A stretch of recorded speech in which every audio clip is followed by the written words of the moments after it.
Clueless in the pause, whether you're peri, meno, or post. I'm here every week to talk all things menopause, the things we're all thinking but not talking about. Trust me, someone is feeling exactly how you are.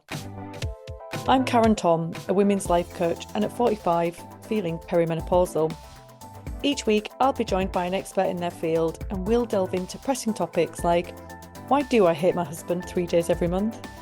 Why do I feel my internal thermometer has bobbed off to the Caribbean? Why do I need strength training in my life? And why do my periods flood, ruining my best jeans? We'll dive into the symptoms, why we experience them, and provide friendly tips to help. Get in touch, let us know how you're feeling, and send us your questions. We'll be answering them throughout the series. Hey everybody! On this week's episode of Clueless in the Pause, I talked to Victoria Holdstock. She's a seasoned makeup artist with 15 years of experience in the beauty industry. Her career has taken her from working with major fashion brands on commercial shoots to helping countless brides feel their most radiant on their wedding days.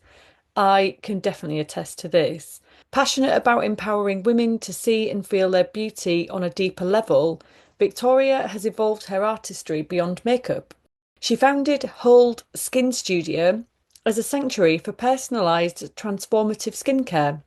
Here, luxury facials meet nervous system resetting, creating a holistic experience that nurtures both skin and soul. Victoria's journey to become a facialist is profoundly personal. Having faced struggles with acne, self-image, and confidence herself, she understands the importance of feeling truly at home in your own skin. This has shaped her unique approach to skincare, where she sees skin as a reflection of our overall health, addressing the interconnectedness of body, lifestyle, and emotions. Through her work, Victoria is on a mission to inspire confidence, self-love, and radiance from the inside out.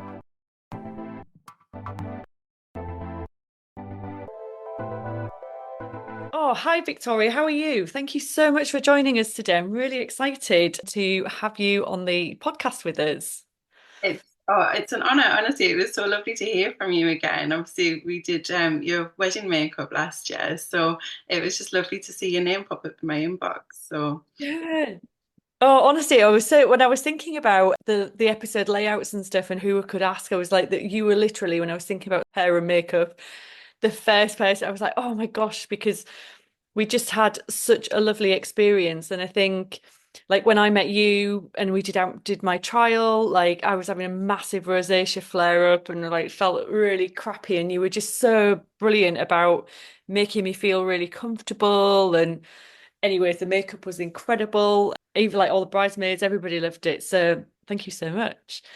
So yes, of course, good lead in. You did my makeup for the wedding. So do you want to just give us a little introduction to yourself? yeah, so I've been a makeup artist now for about 15 years, which is crazy to think.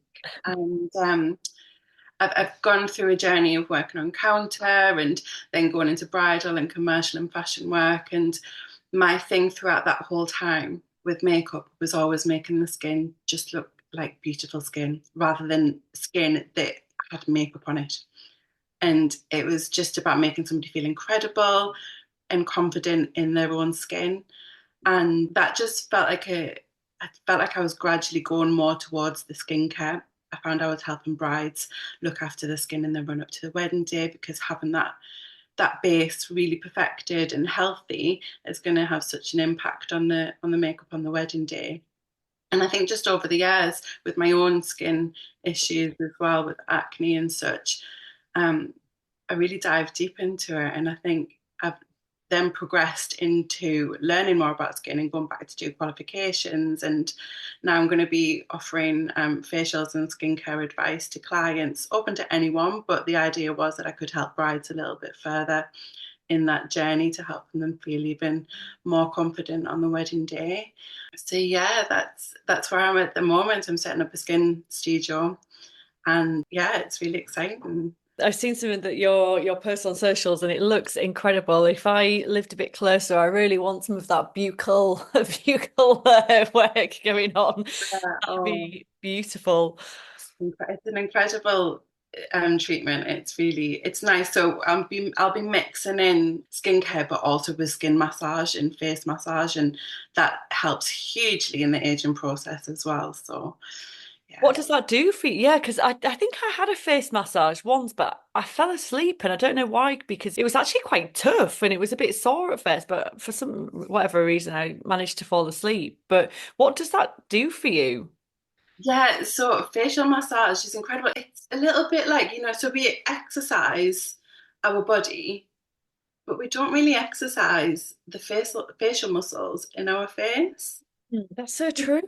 About it. I mean, a little bit more so now because I think it's becoming a little bit more mainstream. But so our muscles in our face get a lot of tension.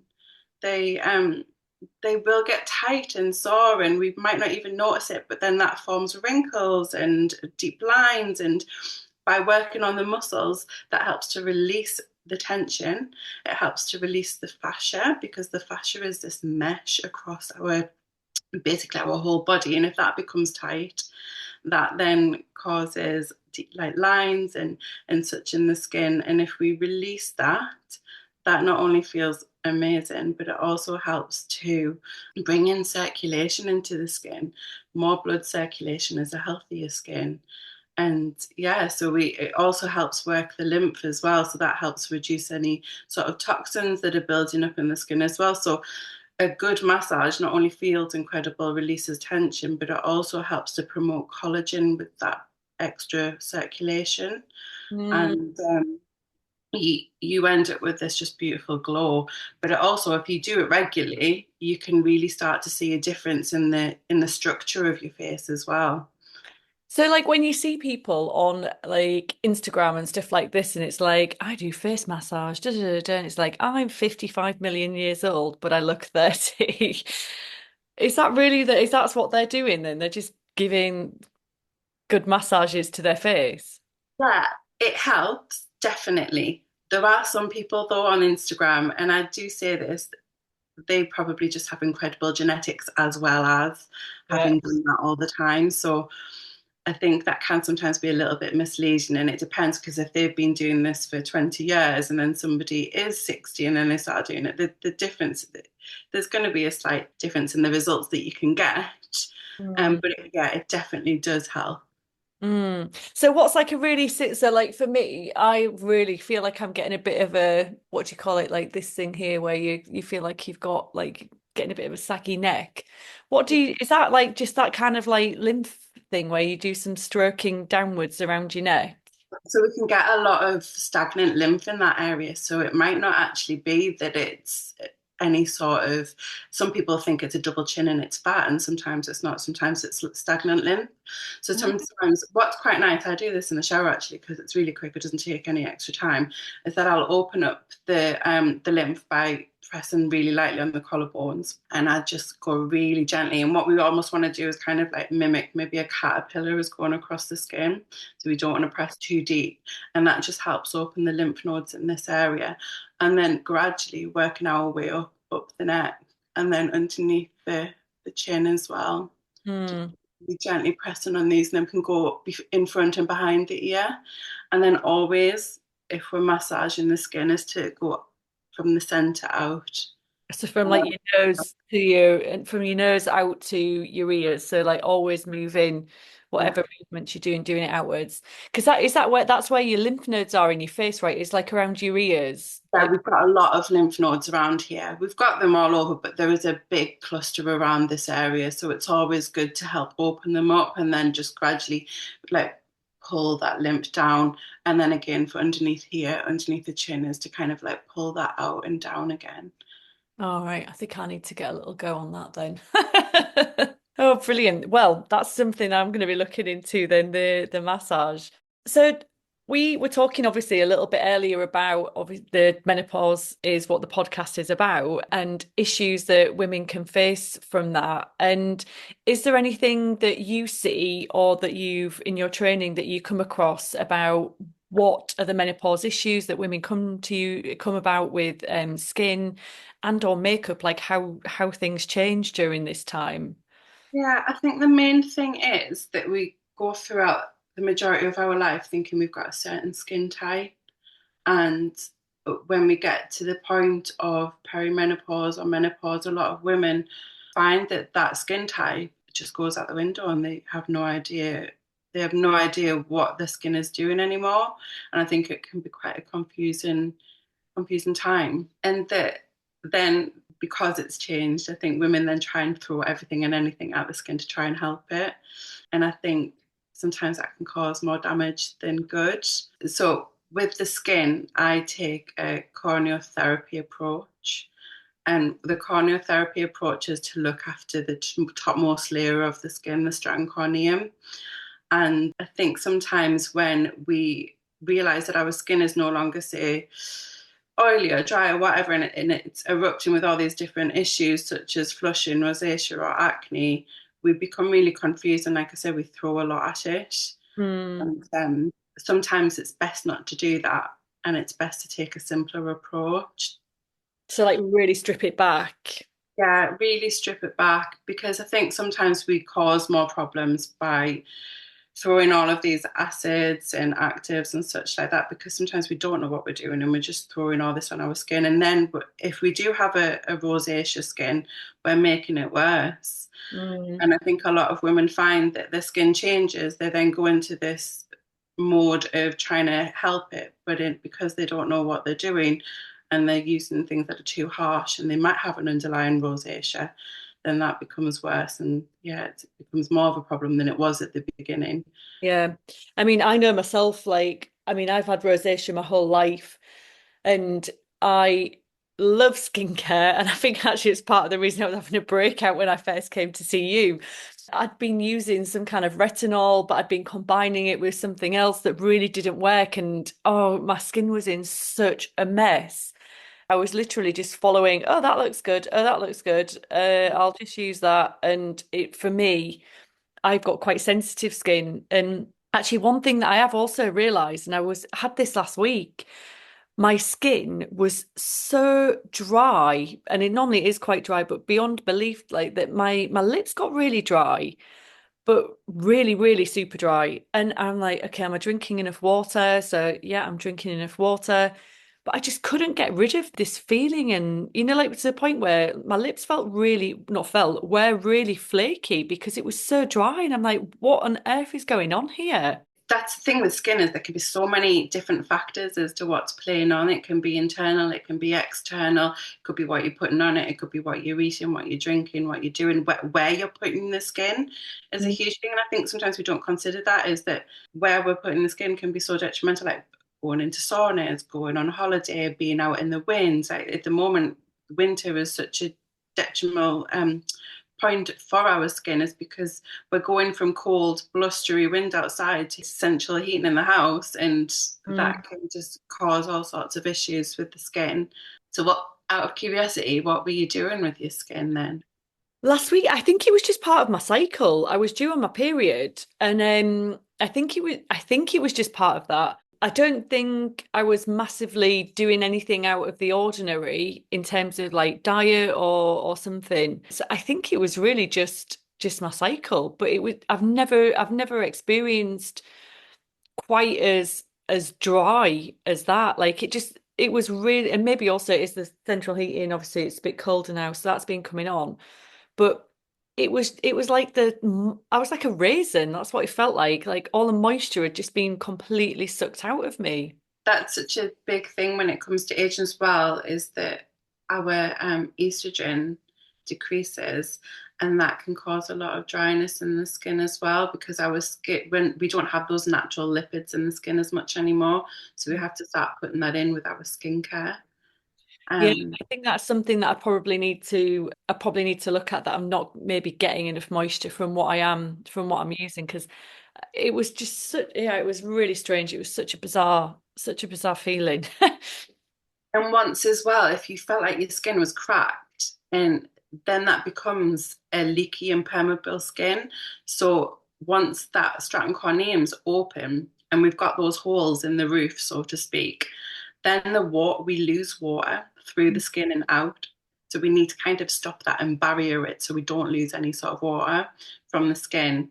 and we can start healing that top layer. And that's why I quite like that, wanted to go down the corneotherapy route, is that a lot of skin conditions can present, and it might not be the true skin. It might just be that our skin barrier is compromised and we need to heal that first. And then that might actually help Right. heal what's going on. And what kind of things can we do to help protect that? I'm not even going to attempt that word, but to protect that barrier, to protect the roof, let's say.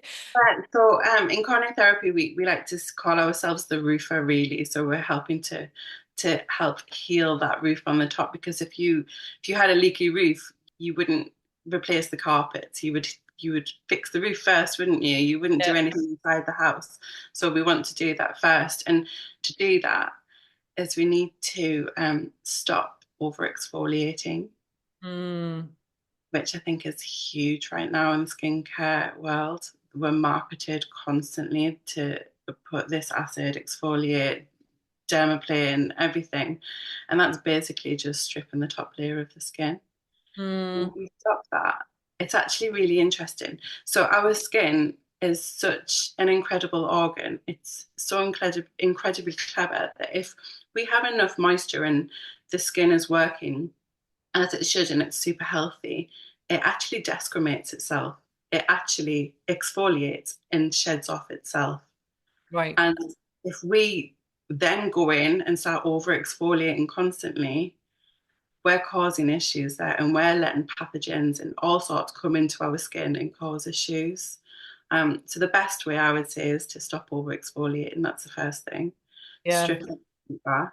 And is that then like all those, I think this is where I've had issues before, like all those AHA acids and stuff like that, where like you get like a nice little pad and then you look really shiny and you're like, ooh, look at my skin. Yeah. And it's a lovely instant result, isn't it? But if you Yeah. use it over time, you're possibly doing more damage. So Right. it's you can still use those ingredients, but not all the time, and not if your barrier is compromised. You need to get your skin in a healthy place before, and your skin might not need that. Hmm. So it's about getting the skin in a healthy place first, and then adding in those elements to it if your skin needs it. Yeah. Sorry, before I interrupted you there, you were going to go on to a next level of stopping exfoliation. Yeah, stopping exfoliation and looking really at the ingredients that are in the skin and making sure that you say, for example, the cleanser that you're using, that is so. I don't think a lot of people really look at our cleanser and think, oh, that's really important, because we think, oh, we wash it off, it doesn't matter so much.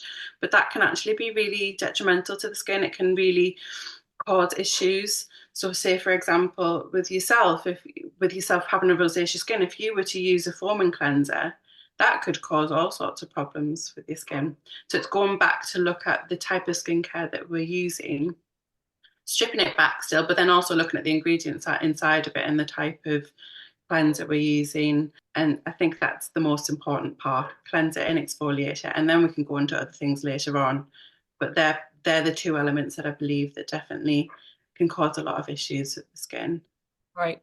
So I guess what you're saying then is that really it's sort of stripping out those really harsh chemicals and looking for something that's a lot more like I use something like my cleanser now, it's an emollient based one, so it's really creamy Yeah, and that would, for you, be a for lot more me. nourishing. Yeah, Yeah, yeah, yeah, and I definitely need that. If I don't use that and I use something else, I notice like afterwards, like, oh, my skin feels really tight. Whereas that I kind of dry, wash dry my face, and then I'm like, oh, yeah, this I feel ready to put something on. But that's because I've always had quite dry skin, and seems like it's kind of going a bit drier at times, like throughout my cycle and things. So, are there any brands that you would say are quite good in that kind of softer kind of way, or brands that really use a lot of chemicals and things like that? yeah. There's so much out there at the minute, so it's hard to kind of pinpoint exactly. So I did a lot of research when I was starting to open a skin studio, and I wanted to make sure that I was going to hold a brand that would pretty much cover absolutely every single person, and it wouldn't be hold products that would then cause issue with the skin as well for somebody, say, for example, that had a very sensitive skin.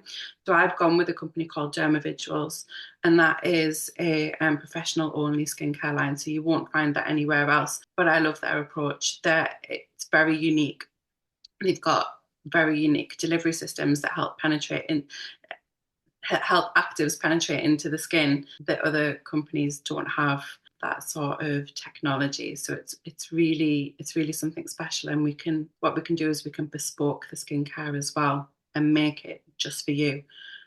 And that was really important to me because I think, like I said before, the skincare industry, we're marketed so much right now. There's so many brands out there, and we don't really know what's good and what's not. Mm. Um, and it can be overwhelming and confusing. So that's why I've went with Dermavisuals, so I can really bespoke a skincare line for you. Nobody else will have that. Yeah. Um, but in terms of kind of, say, for example, like over the counter or maybe products you can find in like in Boots or something, it completely depends on the skin really as to what people need and what they're looking for. And also I think people's ethos. Yeah. Yeah, you're right, actually. Like people are always looking for different things, aren't they? I guess Uh, I think I'm always looking for like, oh, what's next? What's new? What can I get that, out there with? that's where you then sometimes end up with problems with the skin. So it Yeah. actually sometimes as well we end up spending more money Yeah. on the next shiny thing than we would if we invested in just a really simple but high quality skincare, Yeah. like home care line. Yeah. I had a contact dermatitis once, and I went to see this dermatologist, and I was thinking, oh God, I'm gonna come out of here. I'm gonna spend like £1,000 or something on these skincare things that she's gonna recommend. And she said that her go-to brand to recommend to people was La Roche-Posay. Mhm. I'm like, you can buy that in Boots, and she's like, yeah, but it's really good. French skincare. To be honest, yeah. If you were to go to Boots and find something in there that you needed, like to start a new skincare routine, French skincare is good to start. I would say definitely that's a definitely a good starting point. Yeah, like as a good sort of entry, as a good basic, I think like it for and that's what she said to me actually at that time. Obviously, I'd broken the roof, and she was like, you've got to go back to basics, like really strip it back. And she's like, whatever she gave me, there was some cream or something, some tablets, and she's like, it was an emollient cleanser. And she said, if you can get away with not using moisturizer because you've got this cream, then go with that. And it's so weird that what psyche you kind of drawn into, isn't it? Because I was like, well, I cannot use moisturizer. That's what you do. Like, and actually I realized over the course of that month, it was actually my skin was fine. Obviously, I was using something that she'd prescribed, but actually I didn't need that extra. Yeah, I think because we're shown all of these amazing, well, all of these products, I'll say not amazing, then but they might be marketed to us as being amazing, and we want them all. We just have this like little magpie, like like approach to it, don't we? We're like, oh, I want to try that, I want to try that, I want to try that, and her skin looks amazing, so I'm going to try that, but it might not work for us. And so with the skincare routines that I recommend to people, we have a cleanser, we have a serum which is bespoke to you, and a moisturizer, and then an enzyme just to help break away any sort of dead skin that doesn't want to come off. But that's it. Yeah. That is it. We don't have a million different things that go in between it that create a 10, 12 like step routine. It's simple. Who's even got time for any of that as well? I mean, it's like, you get to bed, it's like nighttime, it's okay, right, wash my face, a serum, moisturizer, brush my teeth, boom, I want to get into bed. I don't want to be sat there for hours. Yeah, You giving see myself that the the skin is so clever. And if we look after it, it'll do its thing. So I think it's like everything with nature, isn't it? Like nature in general and us as humans are incredible. And if left to our own devices, then without our intervention, things were working before all of this new shiny stuff came along and people had great, great skin. So yeah, I guess there's something to go back to there, like simplicity is key. And I think actually one thing I didn't come back to you on at the beginning, that was the ultimate reason I loved the work that you did when I was looking for a makeup artist for the wedding. I loved how stunningly natural all of your brides are. And like that's for me anyways, that was the key of like feeling really comfortable, obviously having some makeup on, but not really looking like you do, or having that much. And yeah, you just do that so beautifully. So I still Thank look you. at those photos now and love it. Yeah. So, and I'm saying from my experience here, but one thing that I really suffer with, obviously, as we already touched on, was the rosacea. And growing up, or like in throughout my whole life, like looking to try and cover that or any of the flushing. So people obviously experience now as well in menopause, hot flashes. It was like all you could use was this green, thick cream that kind of plastered on your face and was supposed to help hide the redness, and it just didn't.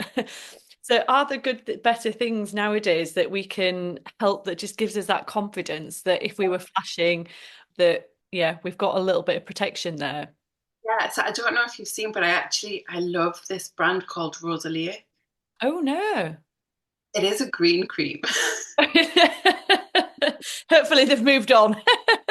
Isn't in the same sense. So I think they call it, let me just double check, because the Rosalie 3-in-1 anti-redness miracle formula, and it's an SPF 50. Although I'm not too sure you can use enough to get that full coverage. So, Yeah. but the protection's still there. Anyway, it it is a green cream, but then as you rub it, the pigment in it changes and it adapts to the skin. And I've got it on now and it looks like I've got nothing on. No. And but it just evens the skin out. And it's the only thing I actually use on my skin now. It was originally developed, I believe, for rosacea to help with the redness, to help cover that up, and it helps. It's got some skincare ingredients in there that help calm and soothe the skin as well while it's on. But I don't have rosacea, but I do kind of get a little bit of redness, which might be a little bit of a red flag that I might develop red rosacea in the future. But yeah, I use it as my base every day because it's just Okay. incredible. And it looks like skin, but it just evens the complexion out beautifully. So anybody could use it then. You Yeah. um don't need to necessarily, yeah, be a rosacea sufferer, because your skin looks incredible. Thank you. Yeah, so I've gone through a journey with it completely. So I've struggled with acne throughout I don't really remember it being in my teens, but definitely in my 20s, 30s. And I still get the odd spot. I've just got that acneic skin, but it's through healing that roof, healing the stratum corneum, and just giving the skin the ingredients that it needs, not all of the extra things that you sometimes find in products. And it's balancing out. And I do still get the odd blemish, but because the stratum corneum is healed and it's healthy, the healing process is so much quicker. Yeah. And so is that then really just going back to that basics of like a gentle routine, not putting too much in, and that's what helped that's what's helped with you and your acne Yeah, in the past. definitely. Because Wow. if I went down I've done it before, I've gone down the route of stripping the skin and using all of these really harsh actives and overusing them. And that just makes it worse. You get dry, you get sore. It then becomes another problem than just the acne. Mm. So, yeah, definitely simple as Like that. the going back to the teenage times of Clearasil and I mean, it's hard to take it out of your mind that that's what you've got to use because we've been told that that's what you should do. Mm. Um, so it's a mental battle as well, but it definitely works just going back to the basics. You're right, actually. When they were saying about that, the dermatologist saying for that month not to use moisturizer, that was a real strong thing for me for a few days of, oh, but I need to. And then realizing that I don't. It's like almost like we've been conditioned. Oily skin means that you need to use harsher toners, etc., etc. Dry skin means that you really need very heavy, rich creams, this kind of thing, combination, I don't know, whatever. But it's almost like those polarities of this is what we've been conditioned to, and like from what you're saying, that's not necessarily true. Yeah, and sometimes we're the cause of the issues. We're causing those problems. We're knocking the skin out of balance, and but I guess that's how the skincare companies market to us. They want us to keep buying, don't they? So But actually, I think I'm just thinking now as well that last week's episode, we were talking about exercise. We've got an episode on nutrition that's coming up and stuff like that as well. And I guess actually is what I'm realizing is that everything is really connected, isn't it? Like you could do the best that you can and have like a really great skin routine, but if your nutrition's not great, then that's also going to make it, it's also going to impact, isn't it? Yeah, definitely. It's a holistic view to everything. The problems that are on our skin aren't always about the products that we're putting on them. It's the lifestyle that we're leading. It's what we're eating. It's the stress that we're under, or the lack of sleep. It all plays a part. Yeah, exactly. And that's something, yeah, I mean, gosh, like you see also, don't you? Like if you've been out the night before and you've had a few drinks or something, you get the next day and you're like, my God, I feel like I've aged like 20 odd years because you're dehydrated, you probably didn't sleep as well. But when you get a good sleep and you've got good nutrition, like you do just feel amazing. Yeah, it makes all the difference, doesn't it? And I think we always just we look at the skin and we forget that it's almost a part of the body. We forget that it's an organ and that it feeds off the nutrients that are in our body. And we just instead we concentrate more on what we're putting on it, but we need to look at everything really. Yeah. So, what would you say about like because I always really struggle with this, and you see these people roaming around with like massive containers of water, and I'm like, how can you even, yeah, what is a good amount to drink a day that kind of, and does it really affect your skin that much? Well, it does definitely help. I mean, obviously, our body is like it. Is it about 70%? We're about 70% water, I believe. So it's a huge amount of that's in our body, and we need to kind of keep replenishing that. And drinking more water helps with the lymph as well. And obviously, then that's going to help remove any toxins that are throughout the body that our blood can't pick up. And yeah, so I would, to be honest, I think obviously they recommend eight glasses, but what's 8 glasses? I would say at least like 1.5 to 2 liters maybe of water a day. Yeah, And water, not obviously coffee and tea and such, unless it's a herbal tea. yeah. Um, but with the skin, obviously hydration with water is really important, but so are essential fatty acids. They're really important. So eating foods that are filled with essential fatty acids or supplementing with omegas is also something that we will see a big a difference in our skin if we do that. Yeah, so that what like I don't know, like olive oils, avocados, all that kind of stuff. Nuts, yeah, definitely. Yeah. Yeah, that's so true. It's like if I think about, say, I don't know, like in my younger days when I was really not looking after myself particularly well. And if I look back at photos and things like that, then I think, God, yeah, like my skin looks terrible. I thought I looked amazing because I was super skinny, but actually it was just really cold and and actually like not have, not really sort of having a great glow. And I guess, yeah, that's it. It's if you're not putting enough good nutrients. And I think if we're on diets and things like that, generally it's always again it's that conditioning, isn't it? Like, oh, you should avoid fats, you should avoid this, but you do need it, don't you? Our body, it needs fats. We need those lipids in our skin. Yeah, definitely. Well, I'm gonna have some avocado on toast after this.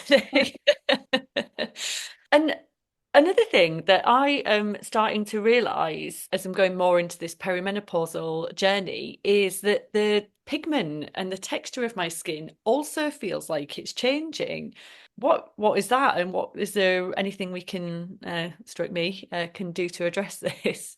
In what way are you finding the pigments changing? I don't know, maybe if it's just that I'm flushing more, or it probably is just that, but it feels like the redness stays for longer than maybe it did in the past.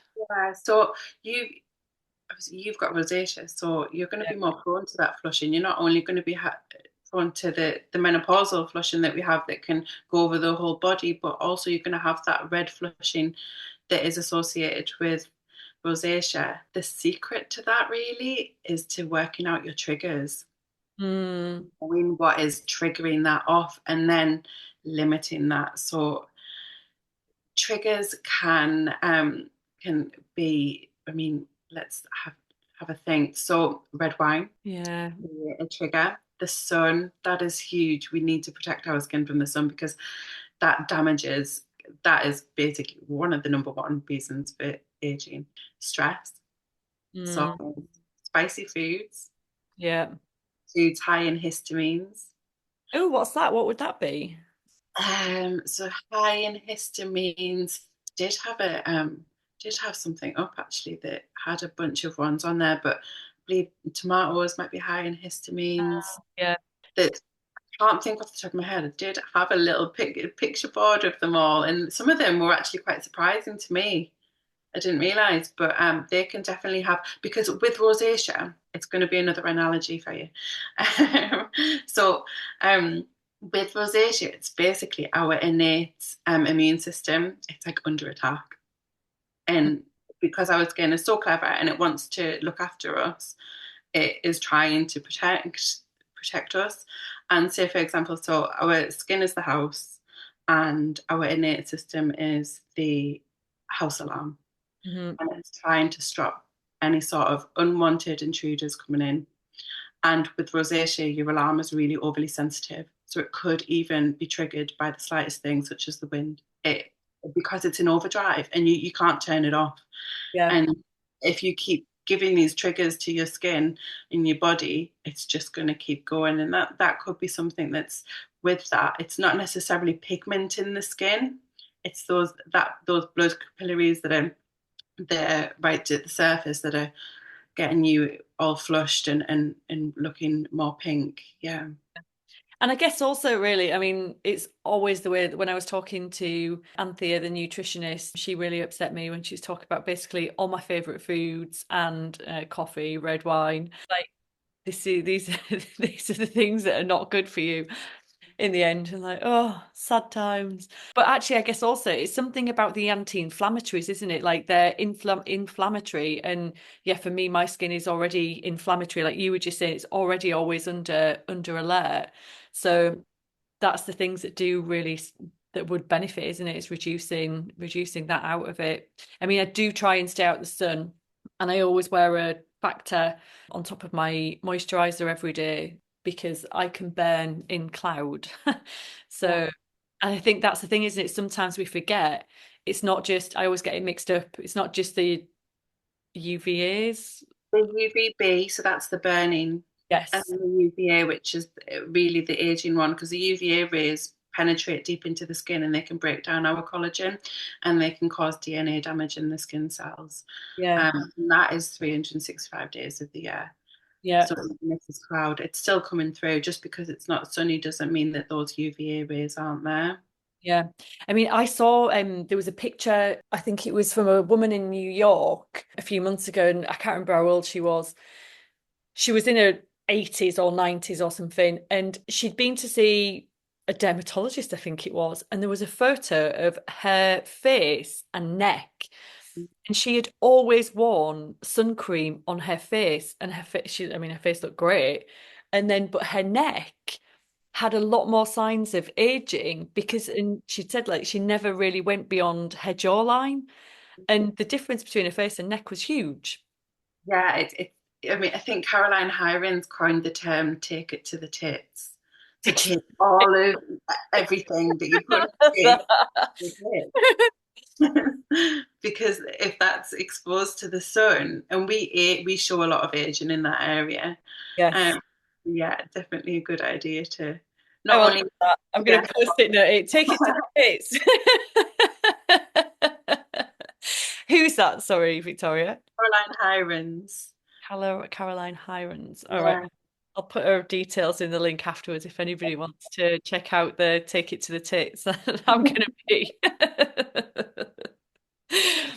Oh, brilliant. And in terms of that, then, so obviously, some people obviously will have a regular skincare routine, maybe also doing treatments with people, but maybe some people are not in a position to do that. Is there anything that we can do at home if we don't have time to, yeah, to help with our skin and try and avoid some of these or mitigate some of this, like the dryness, the flushing, the acne as we're yeah. going? So I mean, obviously, treatments in facials are lovely.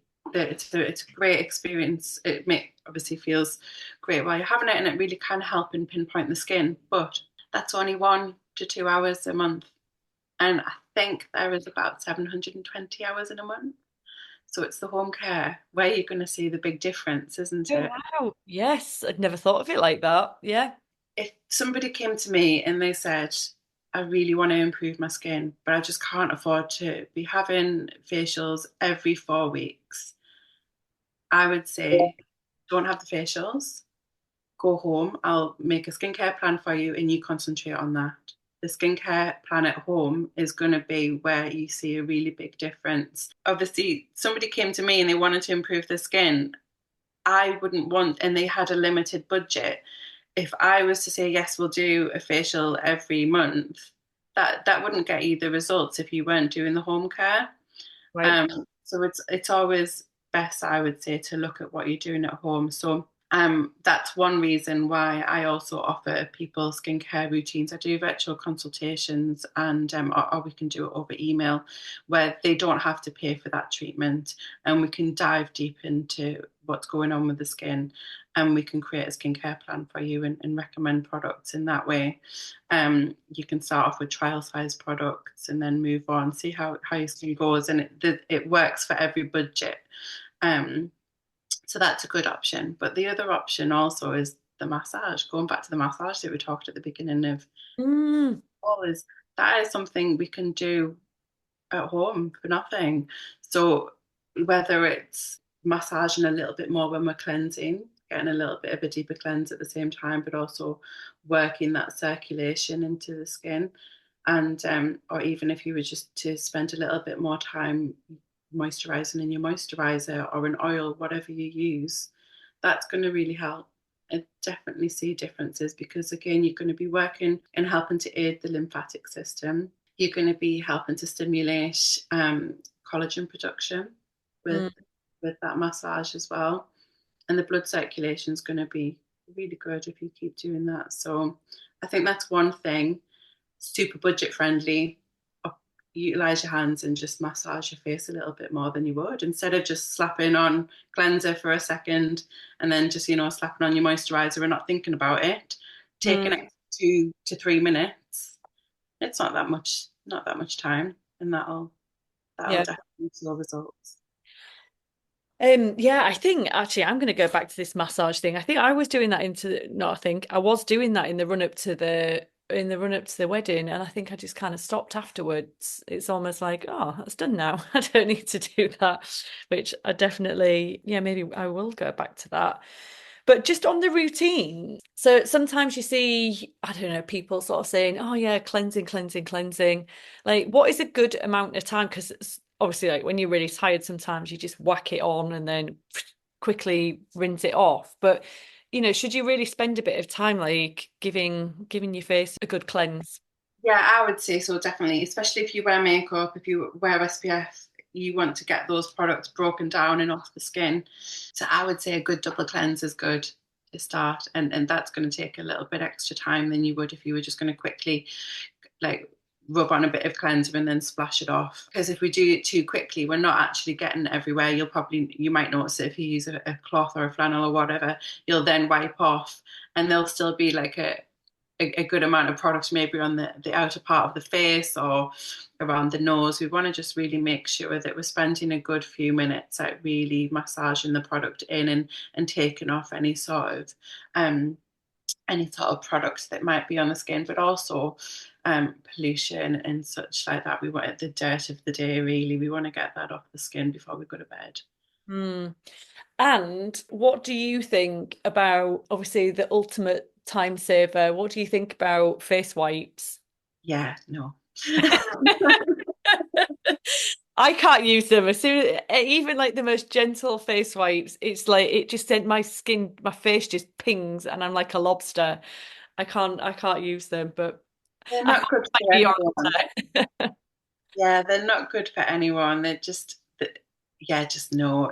If you time, just that and micellar water, they shouldn't be a part of a good skincare routine. Maybe if you're traveling or something, or you're in a field. To be honest, I still wash my face with a bit of water and a flannel if I'm camping. Like they don't do any good for your skin. And if you think as well, you're not really actually washing off any product. You're actually leaving you're leaving ingredients on the skin with wipes. Yeah. Oh, I can see you recoiling. No, no. So what about micellar water though? Because you see that everywhere. Yeah, my micellar water is not great, to be honest. I'll use it in my makeup kit for quick touch-ups or wiping away makeup and cleaning. But again, you're leaving residue on the skin. Mm. And sometimes that residue can actually cause extra dryness on the skin because it pulls the moisture away from the skin. Um, yeah, they're not great products, to be honest. No, They're not I'm if getting you, that not if back. you're wanting to look after your skin. I mean, some people might get away with them for a while, but especially as we age or as we have conditions going on with the skin, I would avoid wipes and micellar water at all costs. They're not doing any good for you. So Yeah. Okay. Wow. Okay, that was wipes. I thought you were definitely going to say no to, but yeah, micellar water, you just see it everywhere, so you just assume, oh yeah, that's quite good, but that's a good one. I think I've got some upstairs actually. I'll be leaving that one there. Oh, Victoria, thank you so much. There's a lot that I need to get. I need to go and buy this Rosalique stuff. I need those details from you, and I will post the Caroline take it to the tits. Love that as well. I'll post it in the episode content. But that's really a lot to get through there. What would be your top three tips, takeaways to listeners of things that they can do at home for skin and makeup at this menopausal time? yeah, so with menopausal skin, because we've got the reduced collagen production, obviously our estrogen dips, a lot of our hormones just play such a huge role that actually can then affect how our skin reacts to the sun. We can be more prone to skin damage. So my top tip for anyone at any age, but definitely menopausal, is to protect your skin from the sun. Our melanocytes, which create the melanin, which protect our skin, aren't as in control as we go through menopause due to the hormonal changes. And if we can then add in a factor 50 or a hat or staying out the sun, that's going to help our skin to no end.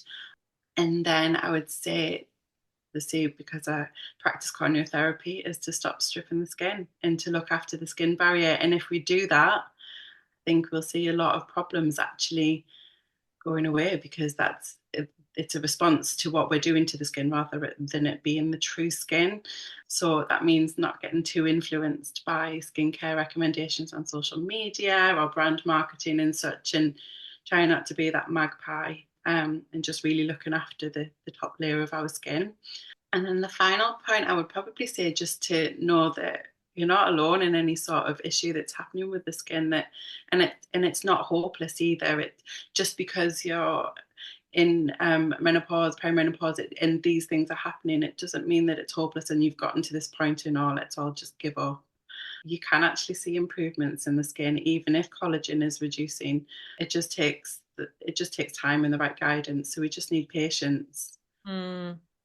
Yeah, that's so true, isn't it? And I think that's one thing that's really been the theme coming through on all of the episodes is that actually, as with skin as well in general, never mind just during menopausal times, but we're all going through this completely differently. Our skin is different, our bodies are different, our makeup, the food that we eat, what we eat, drink, whatever, exercise, all of those things are factors in this. And you have to assess what's right for you at this time in your life, and yeah, maybe listening less to those influencers and people online and things like this, because what works for one person really just might not work for you. Exactly, exactly. And then we've also got to look at why they're pushing those products, and does it actually work? And because at the end of the day, for them, it's about that's their livelihood, they're making money and such. But is it actually going to benefit us? So Yeah, it's getting the information from the people that have your best interest at heart, that don't want to just sell you the next thing. They want to really let you have results and such. Yeah. yeah. No, it's so true. I mean, I've seen it on supplements and some of them when you look at those, it's like this is really, really basic ingredients that your local Holland and Barrett or Boots has probably got a better quality supplement than what's in some of these miracle powders and supplements and things like that. It's yeah, it's quite it's quite concerning because some of these are really so expensive as well. Yeah, and they put it out there and make us think that, oh my God, we need this. Like Yeah. they touch on our pain points Yeah. and they make us want to buy it. And if the likelihood of some things actually helping are very slim. So yeah, I would definitely just say for people to get the information from the right place, and then that'll save them so much money in the long run as well. So that is a good segue into if anybody had any questions and wanted to contact you, being a good skincare guru, how would anybody go about doing that? Yeah, so you can find me on my website, which is www.holdskinstudio.com. For socials, I'm only on Instagram. I feel like I'm too old for TikTok. So on Instagram, it is @_hold_skin studio. And I'm open to DMs, emails, anything. I'm always happy to help anyone. I'll drop everything in, I'll drop your contact details in the episode link as well so people can find all of that there and follow you there. Oh, brilliant. Thanks so much for your time, Victoria. I've really enjoyed. I feel like you've solved a lot of my skin problems as well. So thanks for that. It's been a pleasure. It's lovely. I love talking about skin. It's so much information out there. It's a learning day every day, isn't it, really? So, Yeah. Oh, yeah. Thank you so much. thank you. Hey, lovely listeners. Welcome back to Clueless in the Pause. Today's chat with Victoria about skincare was such an eye-opener, and it really highlighted something I keep seeing in our journey together on this series, the importance of being gentle with ourselves. Whether it's our emotions, our hormones, or our skin, taking things slowly and listening to our bodies is key. What really struck me was how the skincare chat reflected so many of our deeper conversations about self care. Just like we talk about creating boundaries and connecting with our values, it's about finding what works for you. There's no one size fits all solution, and that's perfectly okay. Victoria shared some brilliant insights about working with massage and good quality products, having a great home routine. There's also lots of healthcare professionals, whether that's a dermatologist or your GP. And just as we discuss in coaching sessions, it's about taking active control rather than letting things happen to us. If hormonal changes are affecting your skin, there are many options, both holistically. Definitely listen to episode 7 with Ali about her favourite therapies, or medically with HRT, contraceptive pills, or coils that might help. It's all about finding what aligns with your journey. Check with your practitioners. Your skincare journey, just like your midlife one, is uniquely yours. Let's embrace it together with kindness, understanding, and maybe a good moisturiser. Any questions about today's chat? Definitely please let me know.